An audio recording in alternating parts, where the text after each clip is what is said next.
মা বাবা বন্ধুরা, ভাই বোন 25শে ডিসেম্বরে সবাইকে বাড়িতে ডেকে এনে পিকনিক করে ফেললাম, জমিয়ে খাওয়া দাওয়া করলাম।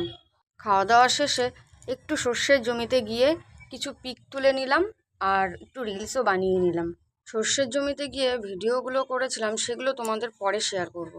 ও দাঁড়াও দাঁড়াও, আজকের মেনুতে কী কী ছিল সেটাই তো তোমাদেরকে জানানো হয়নি। মেনুতে ছিল ফ্রাইড রাইস, চিকেন কষা, চাটনি, পাঁপড়, স্যালাড। বেশি কিছু করিনি, তাই আমাদের রান্না বাড়া সব কিছু সারতে সারতে আমাদের প্রায় বিকেল হয়ে গেছিলো খেতে খেতে। আচ্ছা বন্ধুরা, আমার মতো তোমরাও কি কেউ বাড়ির ছাদে এভাবে পিকনিক করেছে? তাহলে কিন্তু কমেন্টে আমাকে জানিও।